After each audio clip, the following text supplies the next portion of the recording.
Safe consumption sites. Some in Humboldt County not on board. I can't support this program. We'll bring you to the meeting where people were sounding off on the issue. Also, that norovirus outbreak in Eureka. We've had about 50 parents tell us that their students are exhibiting signs. You'll hear from 2 local school districts on how they're battling the bug. And it's Tax Plan Tuesday. On the table. The House passing the GOP tax reform plan will explain why Republicans may have encountered a snag in the plan. Plus, the Amtrak train tragedy. He was obviously dead. Harrowing stories from survivors. We'll take you to the scene. North Coast News on ABC 23 at 6 starts now. Live from our studio in downtown Eureka, you're watching North Coast News on KAEF ABC 23. At 6, severe weather first. I don't think the people of Humboldt County want this, and that's why I brought it forward. Thanks. If passed, Assembly Bill 186 would allow adults to take illegal substances without penalty of the law at, quote, safe consumption sites. Good evening. Thank you for joining us this Tuesday night. I'm Nazi Javid. And I'm Scott Rates. The bill names 7 counties, including Humboldt, for a test run of safe consumption sites. But today, we're learning that the county was never asked if they wanted to be a part of the bill. So today, the County Board of Supervisors voting to send a letter to the assembly member who introduced the bill, asking that Humboldt County not be listed as one of the 6 counties. ABC 23's Alex Hassenstadt joins us live now in the studio. Alex, what is the status of this bill? Well, Nazi Scott, in January, California Assembly member Susan Eggman introduced the bill. It basically would establish a 4-year trial period where counties could essentially test out safe consumption sites. Now, the bill did not pass this year, but it is expected to be brought to vote again, and the board is taking action before that happens. What I wanted to do was not get Humboldt County thrown into something that we didn't ask to be thrown into. The majority of the citizens didn't want to be involved with. A program that we cannot afford. Supervisor Rex Bone talking about removing Humboldt County from AB 186. The Board of Supervisors says since the authors of the bill never contacted them about it, they've decided they want out. We don't know still if this is something that enables or if it helps people. We send a clear message to the authors of this bill that they can't just throw an idea around and expect us to do nothing about it. Supervisor Bone writing a letter on behalf of the board, asking that Humboldt be removed from the bill, saying Humboldt County is not prepared for injection facilities. We need to get them into treatment. We do not need to make it easier for them. Community members using their 3 minutes on the floor, some in support of the sites. The research is that it actually gets more people into treatment because they find out that they're worth living. But others, not so much. I do not believe it'll work in the way it is intended here in Humboldt County. Supervisor Virginia Bass submitting a revised edit of the letter, saying the county's open to discussion of being a part of the bill in the future. No, I just think the state dropped the ball, but I also think that I don't want to close the door to start doing the conversations. And in the end, the county voting 4-1 to send Bass's letter. All those in favor say aye. Aye. Any opposed? With Bone choosing to stick with his version. I don't sugarcoat anything, so I'll probably just stick with the original letter. And Senator Mike McGuire has expressed his support of the bill, and Eggman says she hopes to bring the bill to a vote again next year. Moving on now, hold on to your hats and break out the raincoats. It is windy, it is rainy. We've got to talk about the weather. Here is a live look out in front of our studio right now. You can see the cars coming by, the water on the ground. People out there with their hoods on and the windshield wipers on. Now let's go right over to the weather radar here. If we could pull that up, you can see what it looks like. A lot of green out there right now. Some of the heaviest stuff off to the east of Eureka, Arcata, Fortuna there. You can see some of the yellow on the screen. That indicates the heaviest amount of rain.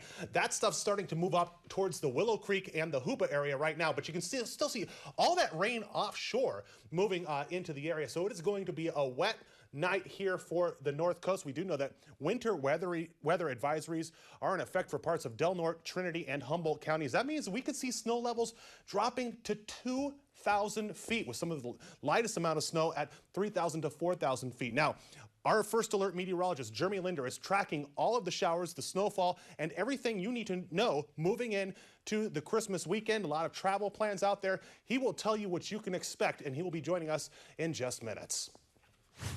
Now back in Eureka, the county's Department of Health and Human Services has installed 2 needle disposal kiosks. Staff say it'll be a safe way to dispose of all those used needles that people keep finding around Eureka.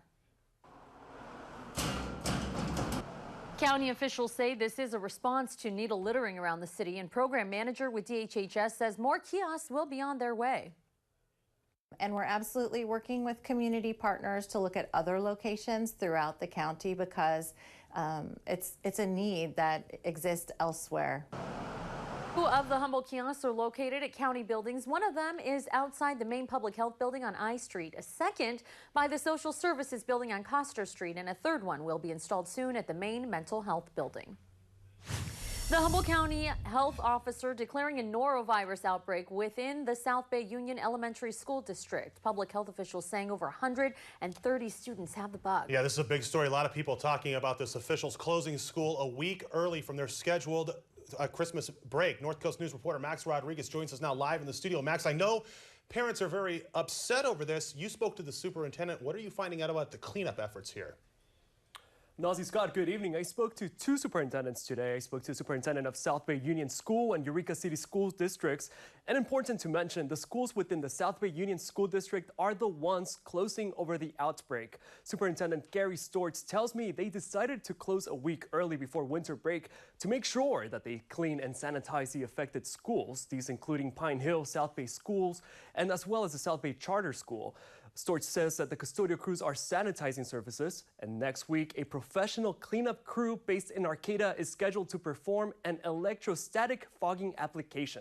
This is technology used to disinfect cruisers, but parents with students in other school districts are concerned over classes continuing, though the superintendent for Eureka City Schools says that they are taking this seriously and are doing preventative measures. We've actually stepped up our custodial support and their rounds as far as disinfecting campuses and common areas that students touch all the time in the evenings and making sure that everything is as clean as possibly can be. We've had about 50 parents tell us that their students are exhibiting signs of the norovirus, and that's 50 out of about 4,000 students. And Van Vleck tells me at least 2 of the students in Eureka City Schools have been diagnosed with norovirus by doctors. But he says under the direction of public health officials, the schools will stay open unless attendance drops below 80% from students being out sick. And he says that any student feeling symptoms like stomach pain, nausea, or diarrhea should stay home to avoid another norovirus outbreak. Live in the studio, Max Rodriguez, North Coast News.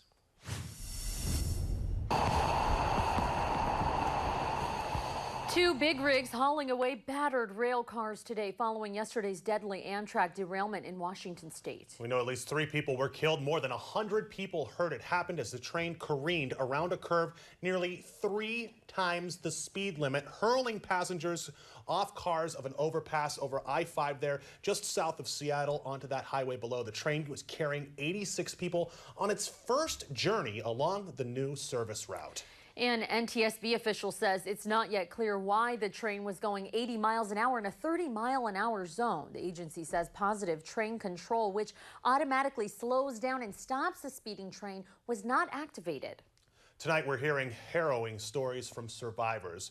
Those who describe seeing debris and bodies flying when the train cars suddenly came off those tracks.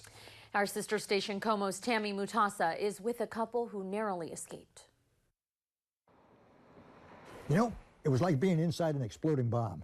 You can see the impact of the tragedy all over Beverly and Charlie Hebner's faces and bodies.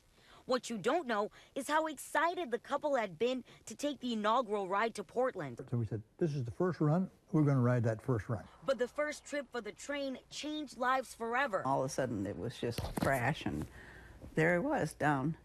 I mean, the train went like this. The force of the tumbling train tossed the couple across the cabin as metal mangled and glass shattered everywhere. After getting myself upright and my legs unfolded, I saw her legs, and I reached down and I shook one, and she shook it back. I said, oh, boy.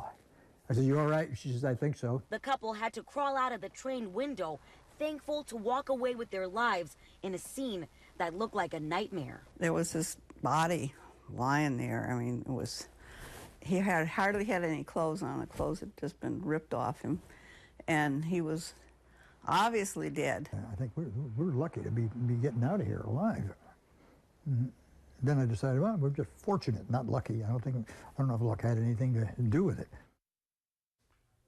And tonight we're also learning who some of those killed were, and one of the passengers has been identified as Zach Wilhoit. Local Marines going above and beyond. Moving on now, coming up on North Coast News, how veterans and volunteers are spreading holiday cheer across the North Coast.